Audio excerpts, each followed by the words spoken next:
Hello. Hey, Jesse. How you doing? Good. How are you? I am doing well. I saw um, the puppy playing with Doug. Yeah, yeah. They're not quite there yet, but they'll warm up. Sure, they look to be doing fine. I was telling Cindy about just some tension that I saw, not tension, but Doug was very kind of like towery, Yeah. with the puppy. Um, and just to keep an eye on it, what I saw from the puppy is there was a couple of times in the videos where like she kind of tucked her tail and when he was like over her, but then she like right away like recovered from it and continued playing, Yeah. which is a good thing. Good. Because you can't shelter your puppy from stress or negative experiences. Like it's at some point something's gonna happen, Right. right? Is that hi? Hey, Jesse. I was just telling her about the videos. Oh yeah. Yeah. Oh, Um, changed a little bit too. Doug is afraid of Remy. oh, really? Yeah. Avoids her. He avoids her. Yeah. Yeah, when you first introduced them, was it a lot of just like engaging play, or We or had them outside, in the yard, and we're just kind of like had some good energy. We're walking them around, thinking that like meeting outside more neutral would help a little bit. uh-huh. I feel like we noticed a change. Yeah. He might not be able to understand the difference in corrections, like when Remy's being corrected, Mm-hmm. he is, because I Yeah, think yeah, he kind of seems to avoid everything just because there are corrections going on for the puppy. Yeah. yes. That's the only thing we can guess. Yeah. Because it started after, we were letting Doug correct her, but it got to a point where I was like, am I supposed to step in and do something and help? And she bit at him and I corrected her and he got freaked. And since then, he's definitely avoided her more. Yeah. So that's not uncommon. Um, it's kind of like he's erring on the side of caution of, okay, there's somebody's getting in trouble and I don't want to get in trouble. Okay. um, is he can learn to differentiate when the correction pertains to him and not. Okay. So I never make a big deal about it. I just correct what I need to correct and then ignore the other dog. And eventually they start to process like, oh, I'm not a part of that interaction. And they'll either recover, like, well, he'll just go back to what he was doing and not be so avoidant, or he'll act like nothing ever happened. Yeah. So that's not uncommon, especially if you're doing physical corrections or corrections that the dog is familiar with. Like if I have my pit with me and I correct the dog with the e-collar and she sees the dog, like get the contraction, like she'll right away lay down because she's like, oh, there's something's going on, right? And I ignore her, and eventually she'll get up and kind of very cautiously look around, and then I like let it go and just continue on. Yeah.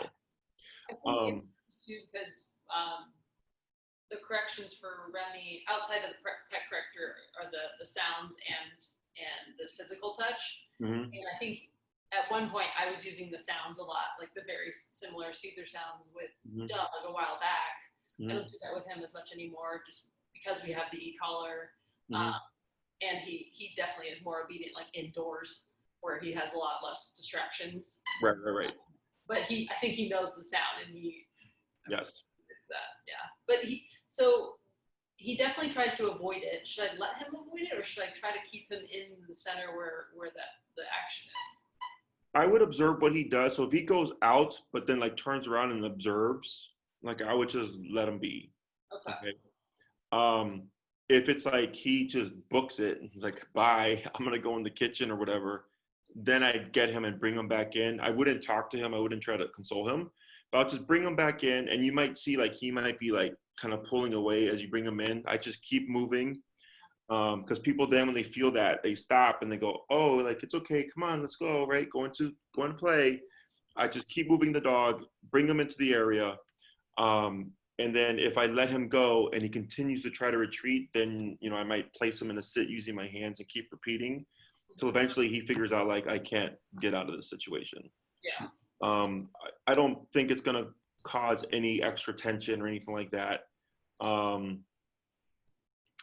Yeah, I think I would observe, see what he does first, and then if you need to make it more clear, like you can't leave, then you do that.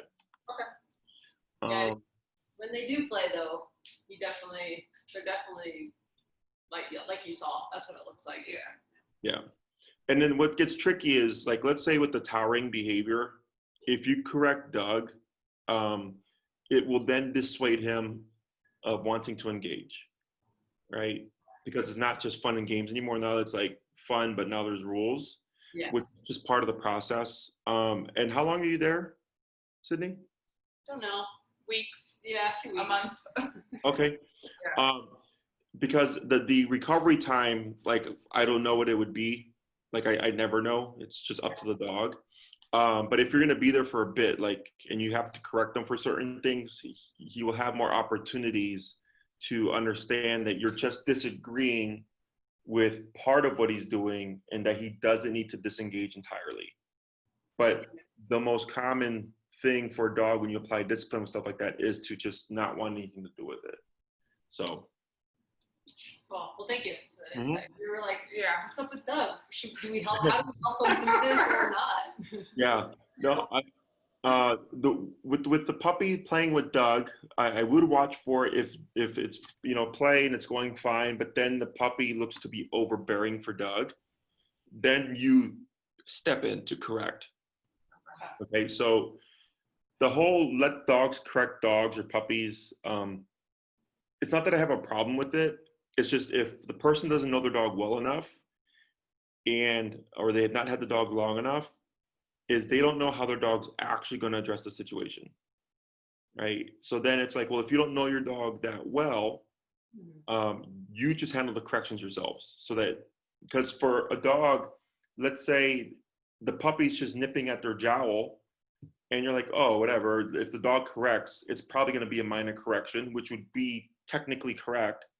But what if this dog just has a habit of overcorrecting even for little things like that? Yeah. Like each dog has it's kind of like with people. Like there's some people, like little things will just set them off, right? But there's other people that'll blow it off like it's no big deal, don't worry about it. Other people that that handle it more kind of appropriately. It's the same thing for dogs.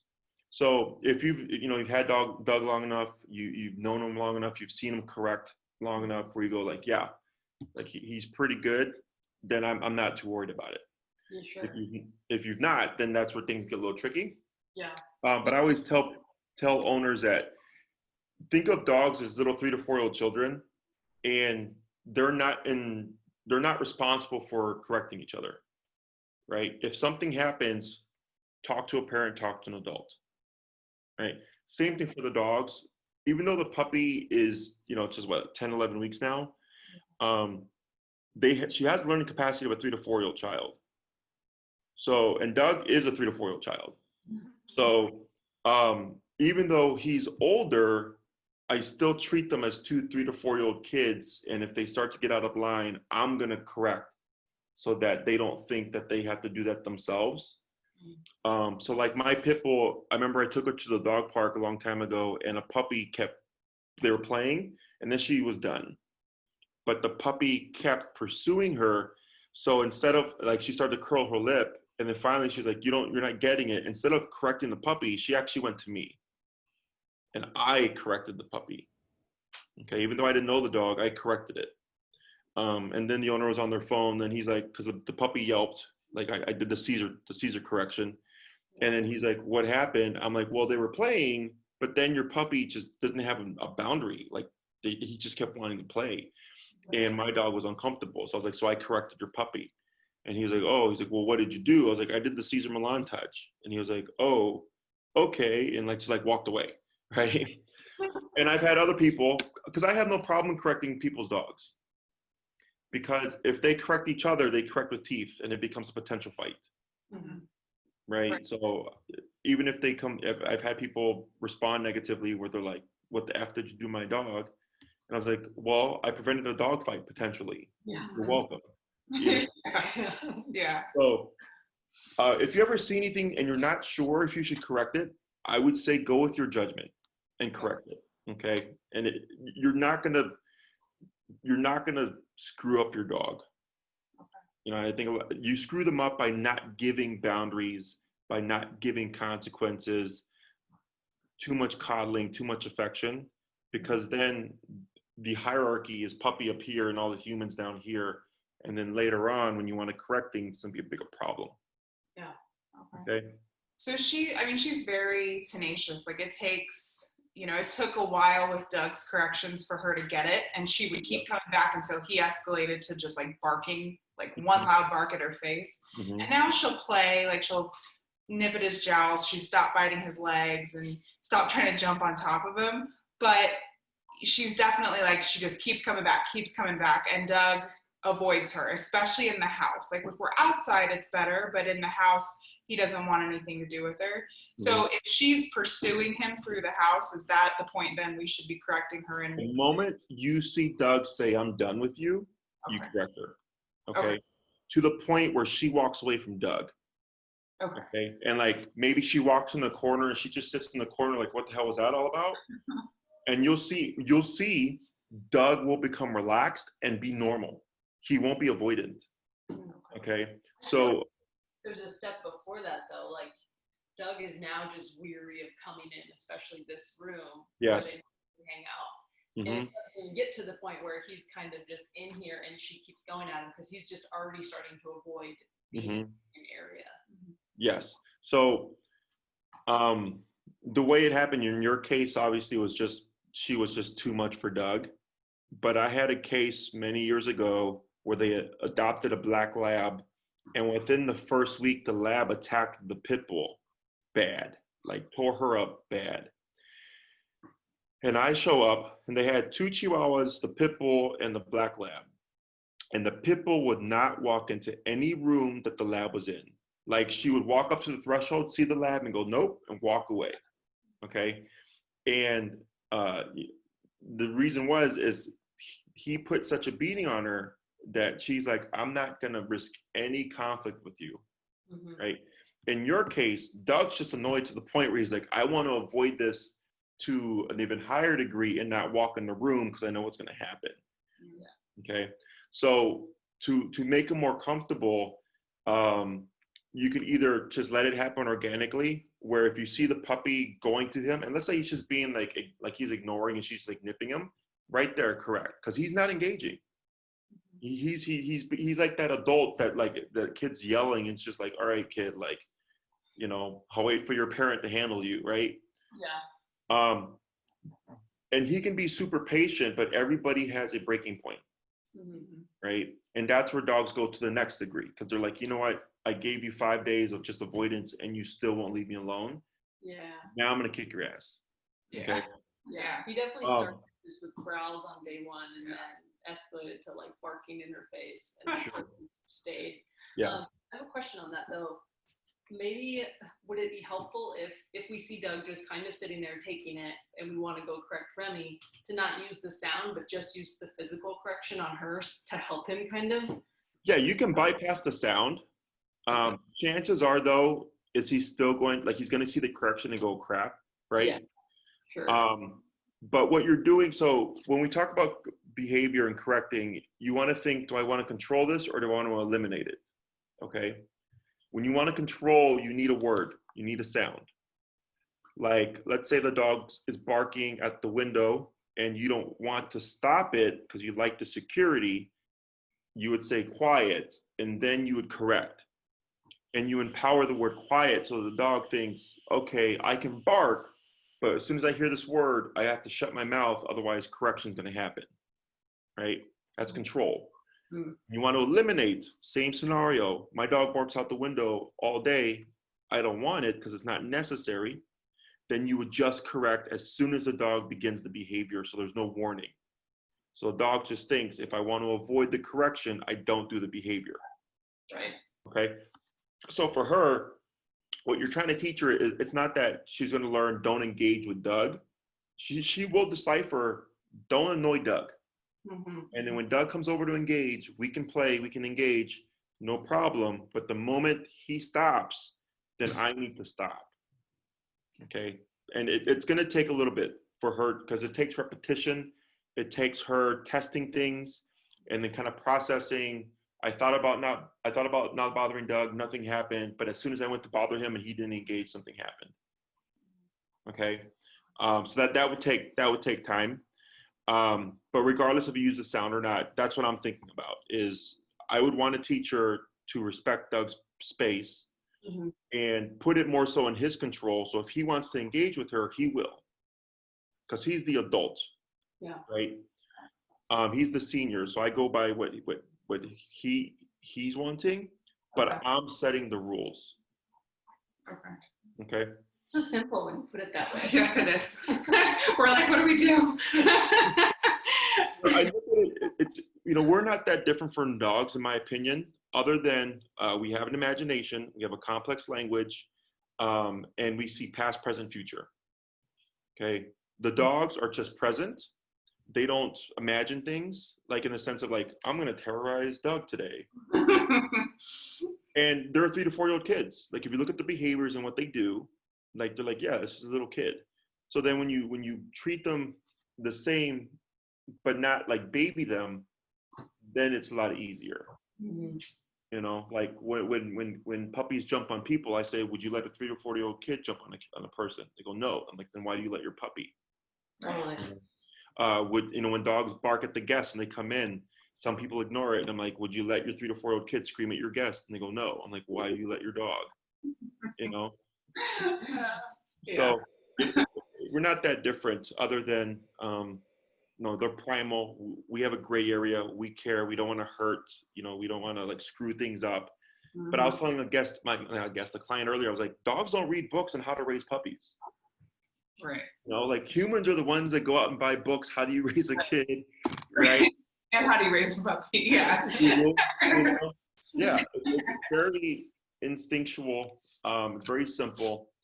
So I wouldn't worry too much. The stuff that I'm hearing and seeing sounds pretty standard. Okay. I would say the next time you see the puppy engage with Doug, if Doug is not having it from the get-go, correct right there. Okay. Because then she learns I can harass Doug for 5 minutes before correction happens, and she will always harass him. And then he's gonna associate with her every time I see you, you're a little shit. Right. Okay? And then it's not gonna allow him to kind of warm up and come out of the shell. Okay. And the other thing, last thing with that is, if you want to get them over at quickly, I would bring Doug into the space. When the puppy goes for Doug, I correct right there. And what he'll start to see is like, oh, I can come into the space and the puppy will actually leave me alone. And that's what's going to allow him to be relaxed and move around and not be so avoidant. Yeah, I like that. I keep wanting to bring him in here and be like, just deal with it. You can be around her. And if you need to correct her, it's okay. But she goes right for him. She gets on his bed. She's in his face. Like, she's not biting him anymore, but she is overbearing. And it's stressful as a person to watch, because you're like, that would annoy the crap out of me. Yeah. And there's a video, I'll see if I can dig it up. It was from my mentor. And it was a video of a family with a boxer and like 2 or 3 chihuahuas. And when the boxer would come into the room, the chihuahuas would hide underneath the table. Make them out. So then he steps in and he corrects, because the boxer would bully them. So he corrects the boxer, and you see the boxer relax, and then you see the chihuahuas come out and act normal. It's the same exact thing here. Yeah. Okay? So once you correct her and teach her, you can't just, Doug is not your plaything. You have to respect his space. And he sees that. He's going to start being relaxed, coming in, no problem, because he's thinking, hey, if that puppy comes at me, they're going to take care of it. I don't have to worry about it. Cool. Okay. Thanks a lot. Yeah, thank you. Anything else?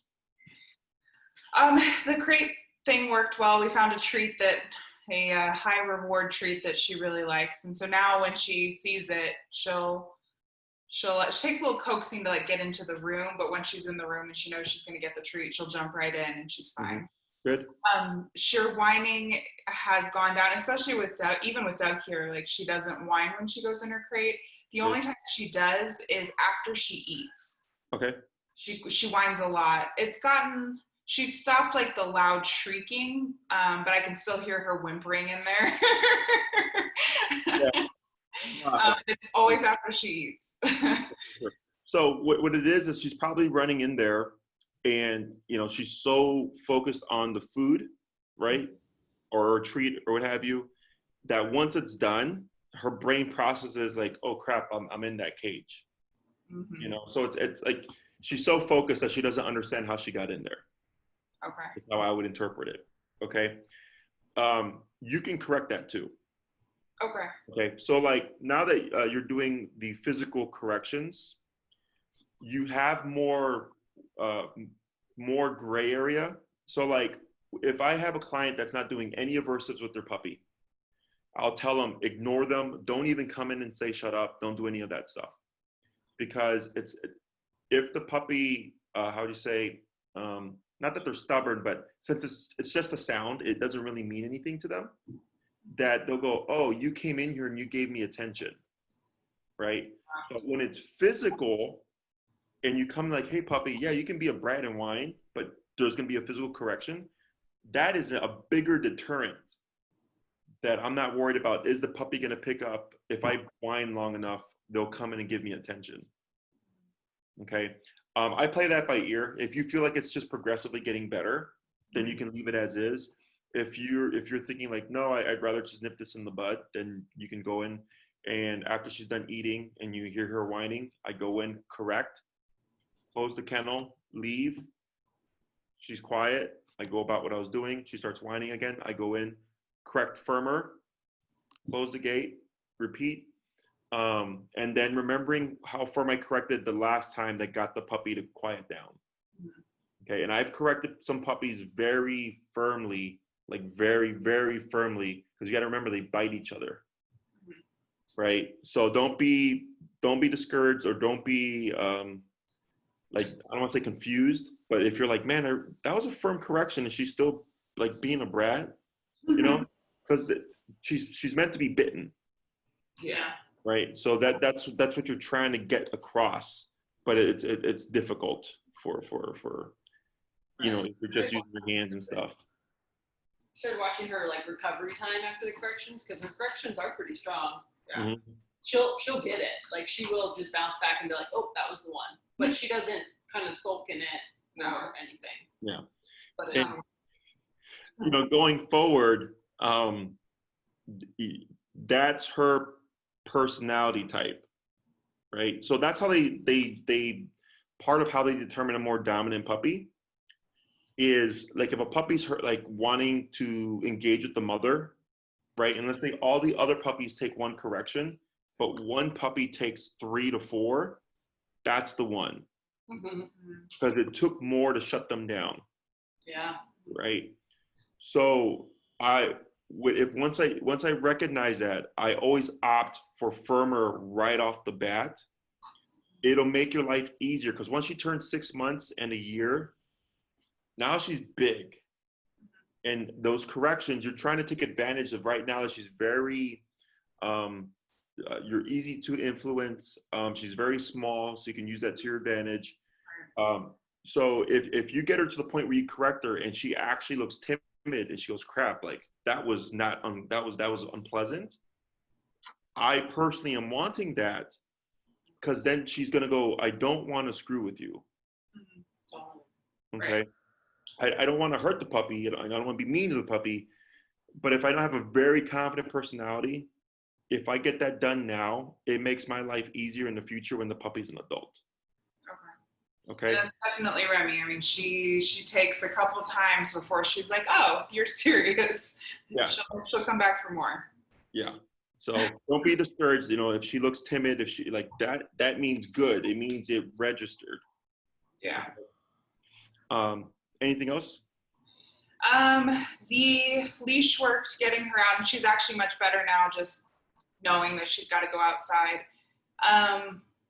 She has had a couple accidents like outside of her window time, always in the living room. I don't really know that there's anything we can like do for that. Like I'll like take her out, and then like 30 minutes later, we're sitting here and she'll pee. Okay. Is she just getting up and peeing, or is she doing something prior to that accident? She's moving around. Okay. Moving like running around, or just like walking around being a puppy? Being a puppy, like she's like romping, like she'll lay down for a bit and chew, or then she'll see a toy and she'll romp over to the toy, and she's just bouncing around the room. When you clean the pee, is it usually pee, or is it pee and poop? Pee. Is it clear? Not always, no. Okay. Is it like a light yellow or dark yellow? I'd say darker. Okay. So I would, going forward, keep tabs on those accidents. If they're light yellow to clear, that's overhydration. Okay. And I think we talked about like, she was looking thirsty. Yeah. Need more water and stuff. And I mentioned it might be the food. So when you take her out the potty, I usually watch the puppy stream. If it starts clear and ends clear, there's more to go. Okay. It should end yellow. Once it's ended and it goes from clear to light yellow to dark yellow, that's how you know your puppy has emptied her bladder. Then I go bring them inside. If I see it stay clear, and maybe I'm like, well, I'm not going to stay out here another 15 minutes with you, then I go and I just pop them in the kennel to the next outing. Okay.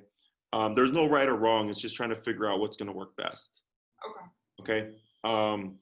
And then if you know that time frame, and it's usually 30 minutes in, and it's maybe, and you know, it's typically in the morning after like breakfast or something, then I would just be ahead of the game, and 20 minutes in, pick her up, kennel her till the next outing, so that she doesn't get that mistake.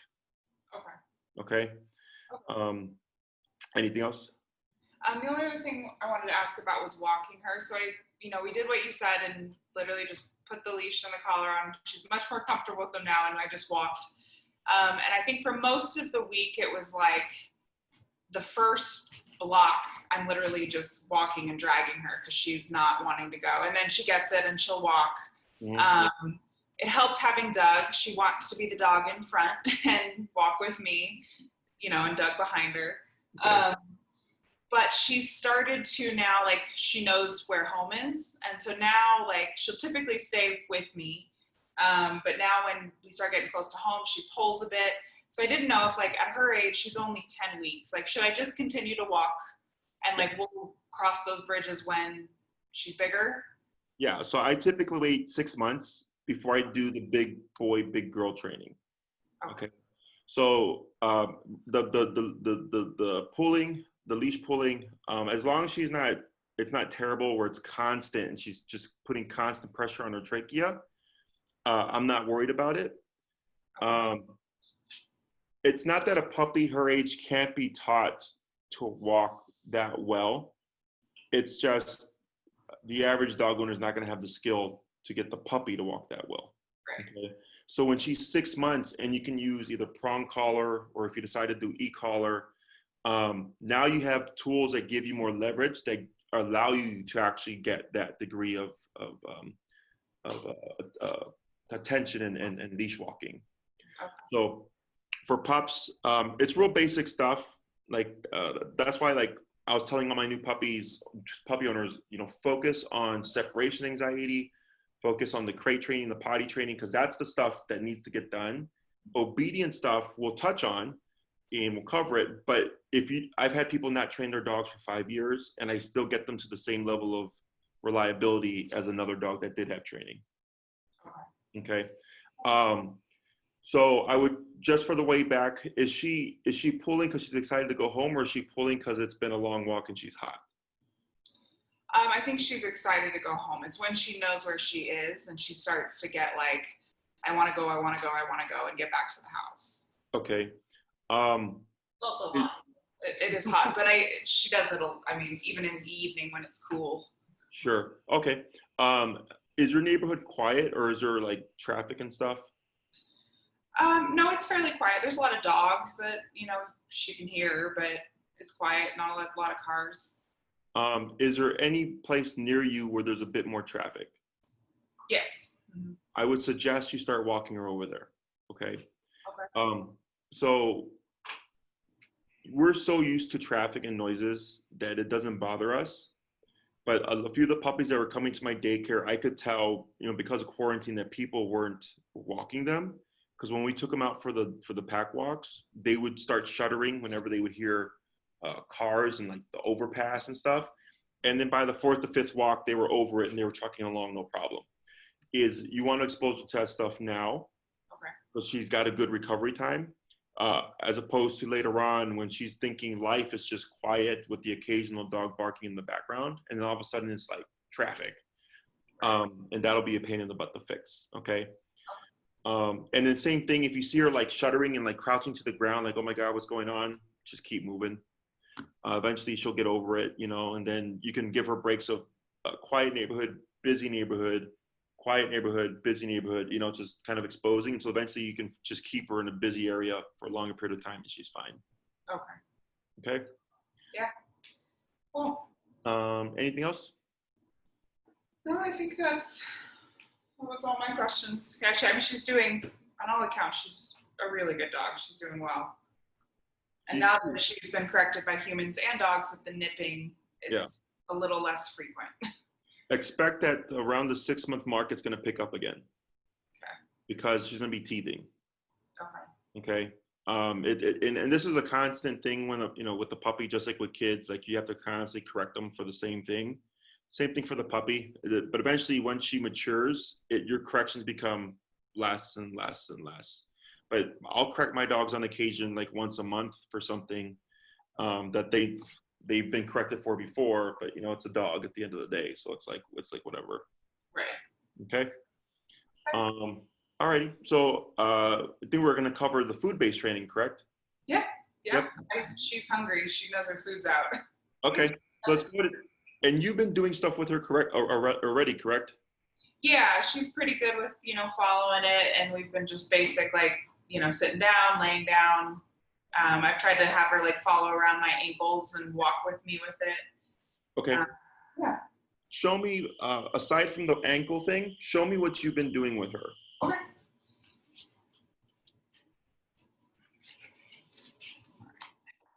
What she got there, a little bully stick? Yeah, She loves that thing. loves it. I'm hungry. She looks pretty tall for 10, 11 weeks. Yeah, she is tall. Nice. Oh, here.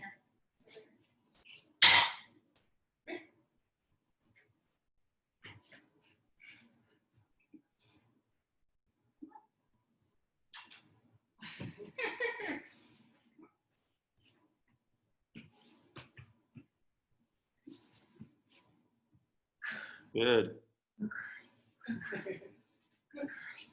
You have the clicker too. Do you want that? Yeah, she. I haven't really used it just that one time, and she didn't like the noise. Yeah, some dogs can get are weirded out or scared by the clicking sound.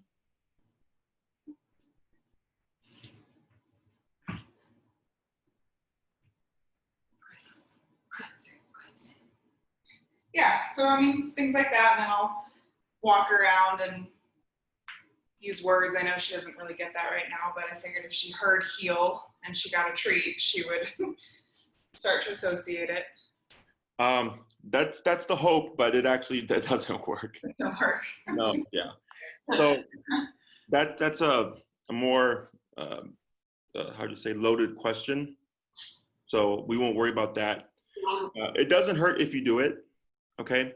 But realistically speaking, if you try that outside, at some point you're gonna find it becomes ineffective. Okay. So when you do the luring, because she was very kind of hoppity and stuff, do you find that to be her energy most of the time, or do you find that sometimes she focuses and is able to just like follow the scent? I think she's a little high energy right now. That was more her energy maybe the first week. Okay. I think she's hungry right now. Like she hasn't jumped like that when I lure her in a while. Okay. When she's not as hungry as she is, I think she's usually pretty good about just following on her feet. When she gets hyped though, like the couple times that since Sydney's been here that she gets really high energy, that's that's how she plays before she gets corrected. Okay, so I'm gonna have you do a few things. So go ahead and get a few treats, Okay. and then bring Remy back out. Okay. Sydney just took out, she was sniffing at the door. Oh, sure. What we want to do here is, I saw the sit, the down looked good. The food luring, I'm gonna have you go a little bit slower, so Okay. it's more direct when she's moving. Like if this is the treat and this is her mouth, and it's like pretty much with her as opposed to having space in between. Okay, you want her nose to be right on that hand as you're doing the luring motion for the, like when you're doing the shapes and stuff. Okay. So let's go ahead and try that real quick. It was good. She walked towards the door. She did. She had to go. Remy.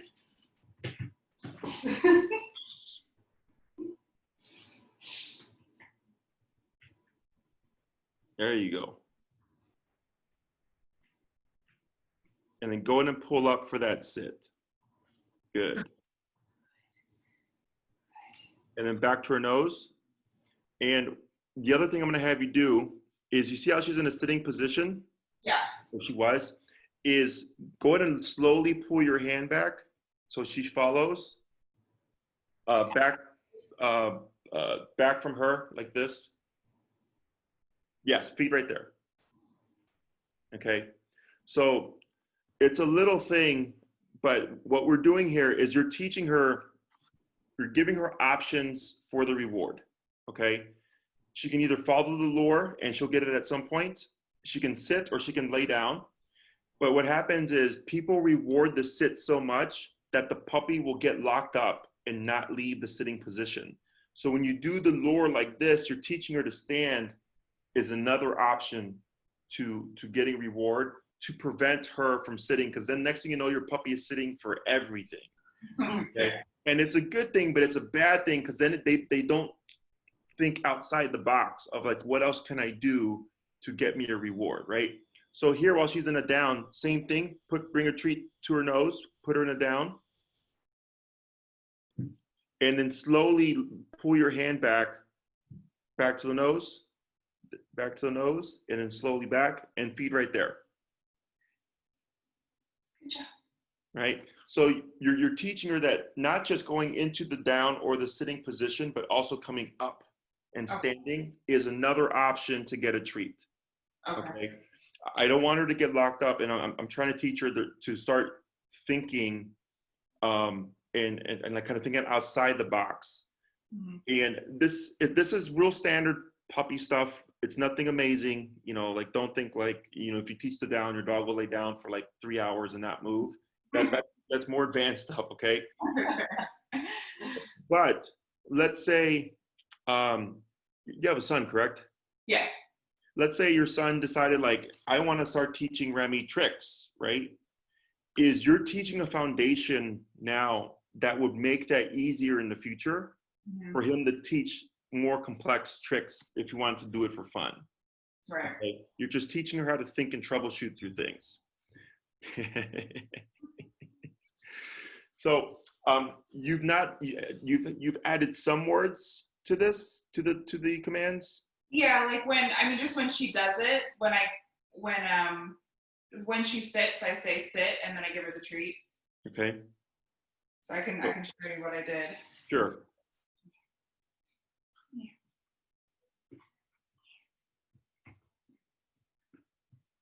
Sit.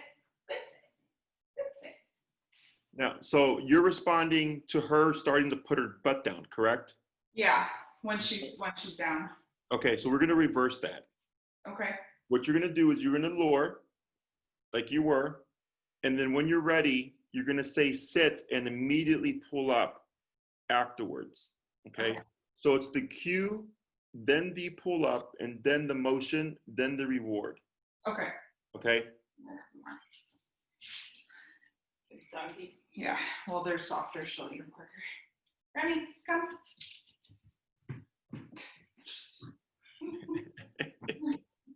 She's definitely more energetic right now. Yeah.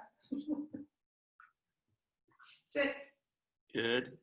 Let's try that 4 more times. Okay.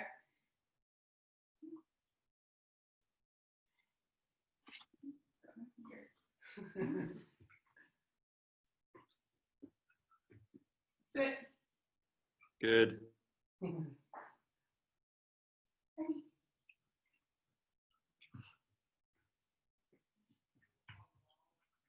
Sit.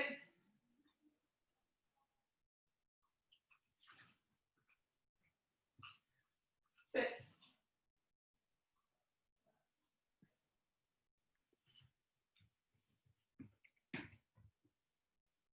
No. Good. Right. Good.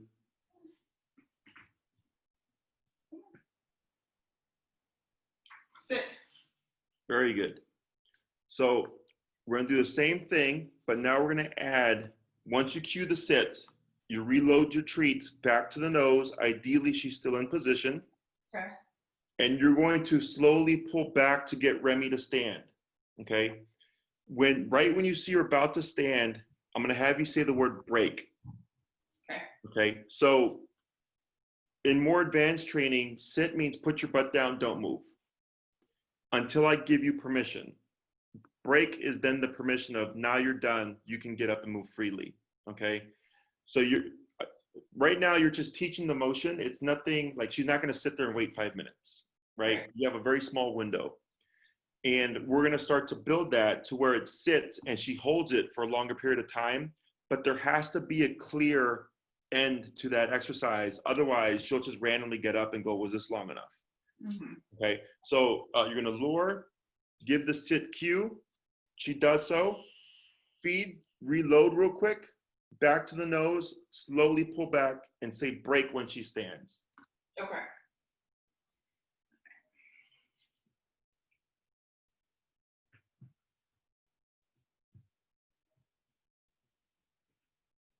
Sit. Mm-hmm. Good. Break. Just repeat that 4 more times. Okay.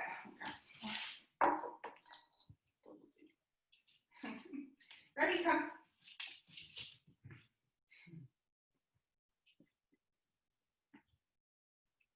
Sit. Break. Good. 3 more. Sit. Break. Good. 2 more.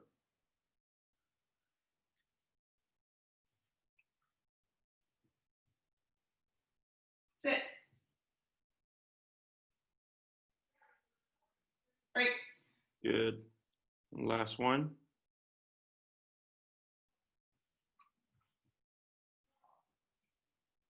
Sit. Good. Break. Good. So now what we're going to do is same thing, but you're going to add a second pause, a 1, maybe 2 second pause before you lure out of the sit position. Okay.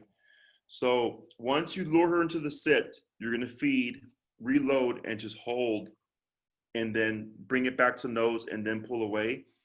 Because we're trying to, if we keep with the sit to break, what's going to happen is she's going to sit and then stand up automatically. Okay. So now that we've taught that sequence, we're now going to add that gap so that she learns that it's sit until you hear the break. Okay. Okay. And if she breaks before then, do I just start over? What you would do is bring the food back to her nose, reposition using that pulling up motion. Don't repeat the word. Okay. Just reposition and then pull back again so you wouldn't reward. And then once a second goes by, pull out for the break. Okay.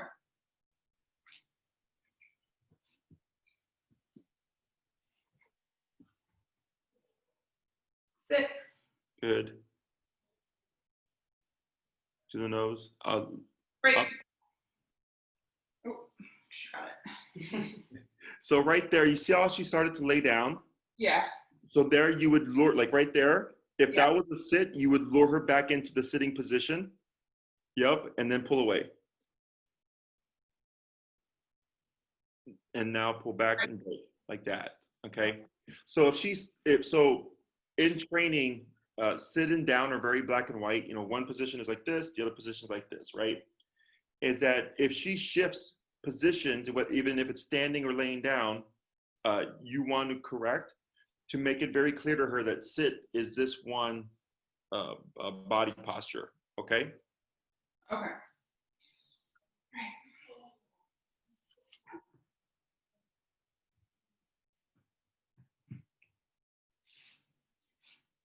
Sit.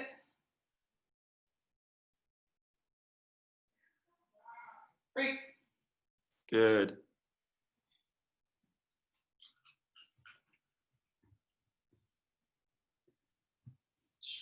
Teeth. Sit.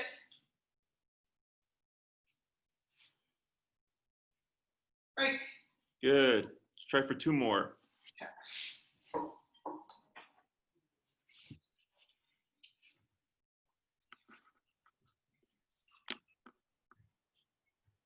Sit.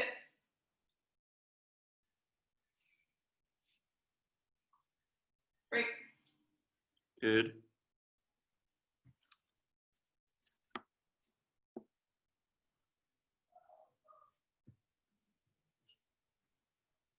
Sit.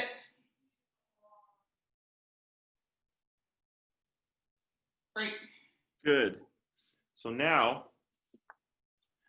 same thing, except we're gonna add an extra second, and I'm gonna have you try taking a quick step back and then a step back in and then giving her, and then doing the break process, Okay. okay? To see if she moves towards her. Correct. So then, and you would just reposition her if she does follow you. Sit.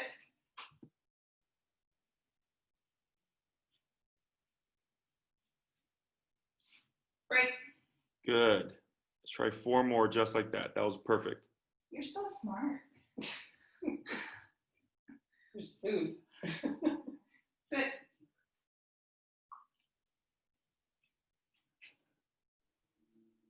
So reposition and then try again. Perfect. Break. Good. 3 more.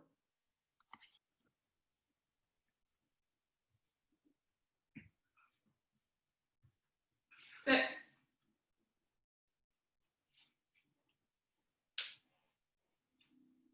Break. Good. 2 more.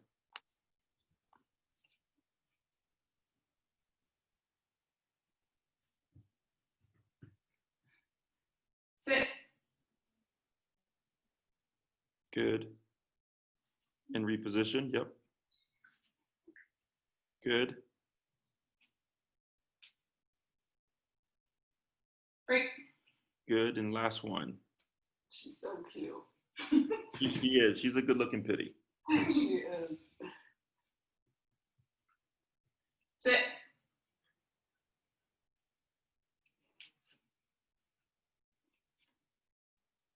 Break. Good. So we're gonna rest for a second and let her process all that stuff, okay? Good dog. You good dog. So it's a very gradual process, okay? And for you, what would be the next logical step to advance what we just did right now?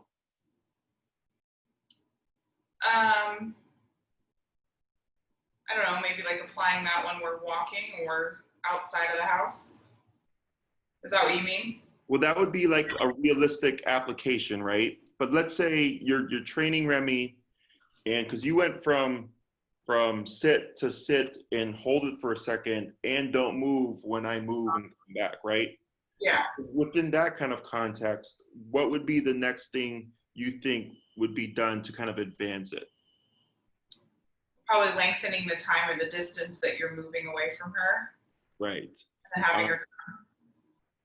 And how would you, let's say you're going to increase the distance. What's the distance you would go to after that?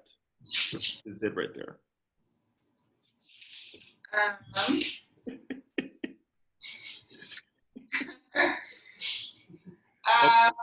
Like, I mean, maybe just out of this room where she can see me, but out of the room. Okay. So you're thinking, and everybody does this. We're here, and then you're over here. Okay? Because you're like, play it outside. And then it was, walk out the room. It's okay, right? So excited. But that's why I ask, okay? Is because because you know what the next step is. You know what it's going to look like, right? We just tend to jump straight to it. And when we're doing this approach, especially, you have to build to that, right? So it would have been, we step away, and then the next thing could have been we either step away and wait a second longer, or I step 2 steps away and come back in. Okay. Does that make sense? Or I'd go into a different direction, but I'm keeping it close. And I'm building to the point where, yes, you could walk out the room. Okay. So, and I don't know if you were aware, but I was having you do reps of 5. Okay. Yeah. Right? I picked this up a long time ago. I like it, and I use it even with my e-collar clients. Is once I've taught the concept, I do 5 reps, right? Because then if like the dog gets 3 out of 5 right, you have a 60%. Like it's real easy to just do that math, right? But it gives you a very clear structure. So we did 5 and 5 and 5 and 5, and each time we changed it up a tiny bit to make it more advanced, right? But this is to help you so that this way you go, hey, we did 5 and 4 out of 5 were pretty good. Now I'm going to move to the next thing, so you have a clear structure as opposed to when do we go to the next step. Gotcha. Right? And if you find your puppy struggles, let's say you're doing 5 steps away and she keeps messing up 5 steps away, then I go back to 4 steps and repeat that a bunch of times until I go, now let's try back to the 5 steps. So if it looks like she's not getting something, you digress to the previous step, repeat it a few times, and then try again.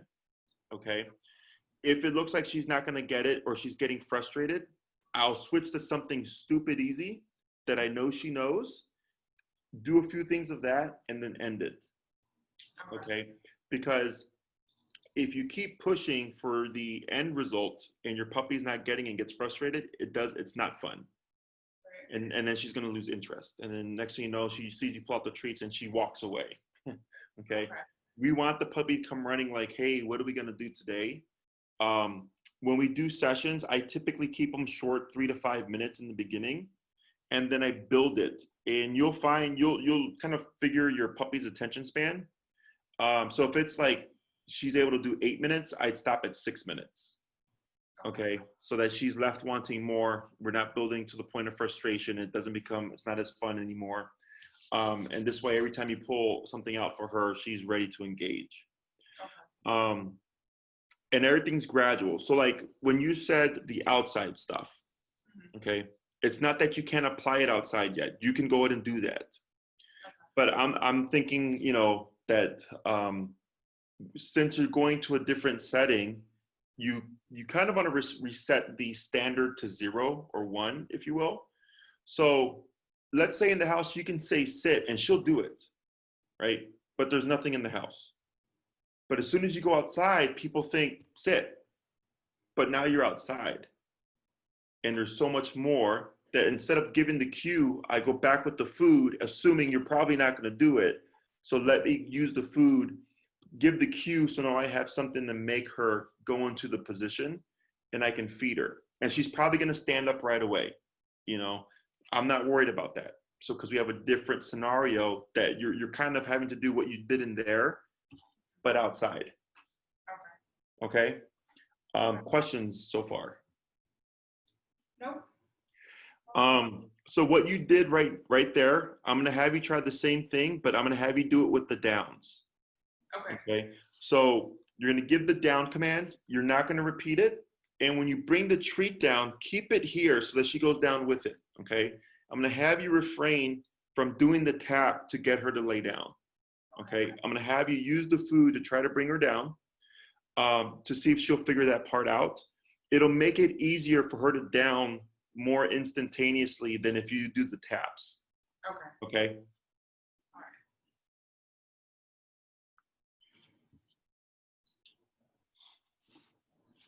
Remy, go.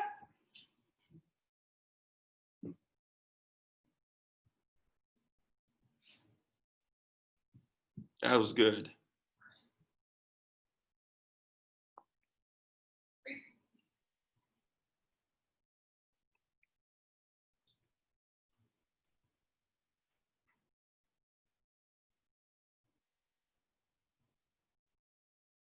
Down. Good. Great. Good. 3 more.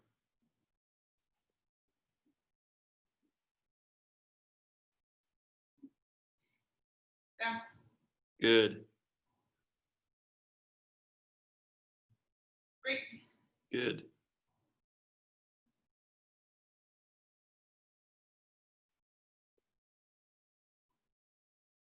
Down. Hmm. Great. And 1 more.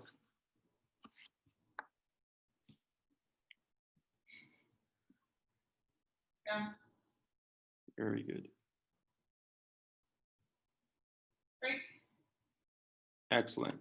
So another batch of 5, but now you're going to down her, and then you're going to pull up, wait a second, and then back down to do the break. Okay.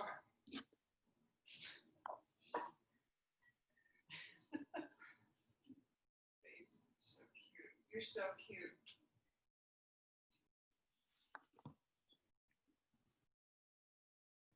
Down.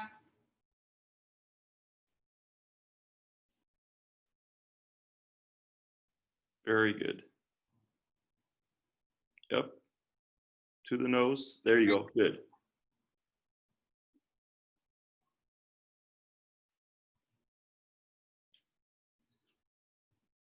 Down.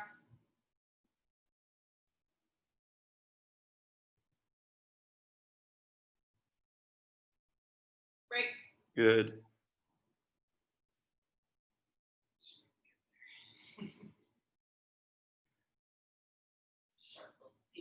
Down.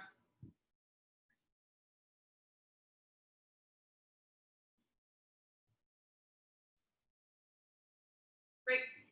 Good. And 2 more.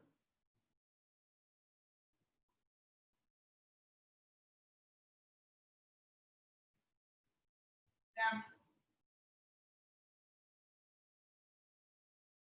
And last one. Great.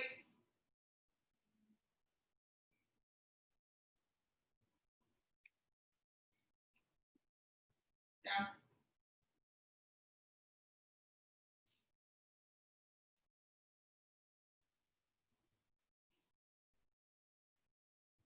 Great. Very good. So they were very much alike, right? The same thing that you did with the sit, we did with the down. The only difference was the position that she's in. Okay. So as you're progressing your sit, alongside of that, you're progressing the down as well. Okay. I would suggest that you target one during one session and another in a separate session. Okay. Okay. I wouldn't intermingle. So when I'm teaching a puppy new skills, once I feel like they've mastered a skill, then I start to clump them together, where I do the sits and the downs and the breaks and all that stuff in one group. But in the beginning, when I'm trying to teach, when you're teaching a behavior, you want to isolate, right? So like, let's say we want to teach her to roll over. You wouldn't try to teach that with sit and down and come and give me paw, because there's too much stuff, right? I would stick to roll over for 5 minutes and just focus on that one thing. And if she's already mastered sit, down, and come, that's its own group of training over here. Does that make sense? Yeah. So training sessions are to teach a new skill or to improve upon an already existing skill, okay? Or teaching them to differentiate between different commands that they know. So the down, the progression of it would look very similar to the sit command. Sit is, you don't need a dog to sit for 30 minutes. Okay, it's more so a manners type command where like when you're gonna give her a treat, she sits. When she's gonna eat her food, she sits. When you're gonna put her leash on, she sits. Before she goes out of a door, she sits. That's what sit is usually used for. Okay, it's like polite manners.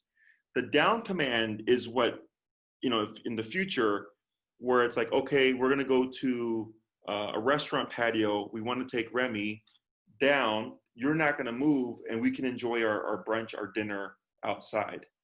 Okay, and I don't have to worry about what she's doing because I know she's not gonna move. Okay, that's how down functions. It's meant to be held for an extended period of time, not the sit command. Okay. So with the sit, you can start incorporating it. For instance, you can, and you don't have to use always treats. You can use her kibble if she'll take it.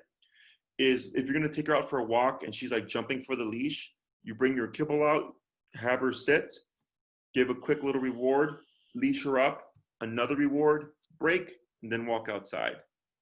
Okay, so now you're applying the command before certain things to create a habit. So over time, when she sees you pull out the leash, she's sitting. Okay. She's not jumping for it. Okay. Now, I prefer to teach things by default. So what that means is when I pull out the leash, the dog just sits. I don't say anything. Okay. So you have sit on command, and then you have just good manners. So it's like saying please and thank you, right? So when you pull out a bone for her and she sits, she's saying, please, can I have the bone, right? Before putting the leash on, same thing, like, please, can we go for a walk? Like, just think about it that way, right? So if you say sit, you would end up having to say sit every single time you do these things. So if I just do it if I bring out the leash and she comes running and I make her sit without the word and just the food, and I reward it and I do this series of things, she learns the habit. Like, oh, when I see that, go to here and put my butt down and don't move. Okay, so then it becomes polite manners. Okay. And you'll still have the function of on command, and you don't, like, I think Maddie, like I've watched a few of her videos, like for Rudder, she'll give the cue sit before she gives something, right? So there's no right or wrong. My preference is always default. Other people give the cue and don't have a problem with it, but if you look at Rudder, like, he sits and he doesn't budge, right? So there's a high level of control there. My issue with my clients is that they'll say sit for their puppy and then they say it 20 times before they try to make it happen with the food or whatever. So by removing the word, it removes that possibility that they'll repeat the command so much that it loses its meaning. Okay. Yeah, and just anytime you do something with her, just think like, oh, it would be nice if she sat and didn't jump all over me to get something. I will apply it here. Okay. Any questions? No, I don't think so. I need to talk to her less.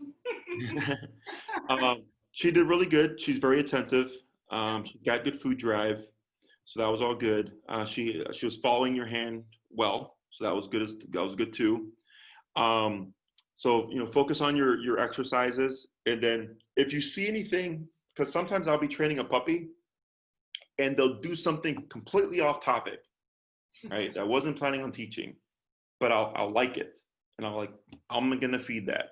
Okay, so if that happens, like maybe she does something super cute, Paul, and I saw that a few times during the training, right? That you would feed that, and then just think like, how did that happen? To see if you can recreate it. You can always shift gears and make it like a new thing for that training session. It doesn't have to be concrete. The dog don't know. But if you see something, don't be afraid to reward it, and just so she knows there's another option for me to get that thing out of your hand. Okay. Otherwise, she'll lock up. With like this. There was a couple times, I think, with the down where she like laid down and didn't want to get up, and you just kept repeating. Eventually, she popped up, and then you fed her. Like, you're teaching her, like, when my hand is trying to teach you something, and when you follow that, you'll get a reward. So then she'll start thinking outside the box. Okay.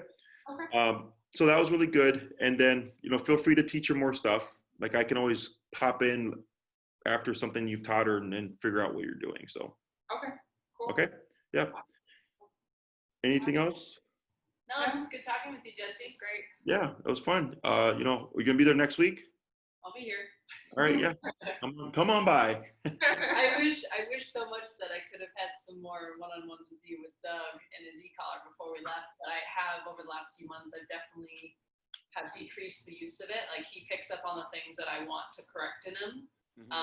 And like of the reactivity stuff that had happened before, like I realized that's me, right? And then I can work through him with it by just the e-collar, no sound and no reaction, and definitely seen an improvement. Yeah. Excellent. All your videos that you've made available, all that stuff helps me too, and it's really fun. I mean it's me just training uncut, so you know you have to do your homework and really kind of study. But yeah, you can train your dogs with e-collars simply by watching the videos. So no, I'm glad that it's still a resource for you, and we got plenty more coming. So awesome. Perfect. Yeah, I'm excited about the dog behavior stuff because I love watching that when we take Doug to the dog park and just all the dogs, not just the ones he's interacting with, but when others are interacting, I just like watching, and I don't always know what's going on, but I love it. Yeah, just imagine little people, You ever go to a restaurant and just people watch? Yeah. Oh yeah. You can tell like, oh, they're having an argument or whatever. Right? It's the same thing. Once you see it, you can't unsee it, in my opinion. Yeah. So that's why I'm very good about reading people's body language and stuff, just from what I do. I like watching videos on how to tell if someone's lying, type of thing, or like how to tell when someone's attracted to somebody. All the little body language things that we do. It's like I find it very interesting. Yeah. It's the same thing with the dogs and stuff. So. Yeah, I'm excited for that. Awesome. Well, if you need anything else, you let us know. Thanks so much. All right, see you in a week. Okay. Sounds good. Thank you so much, Jesse. Take care. Bye. Bye.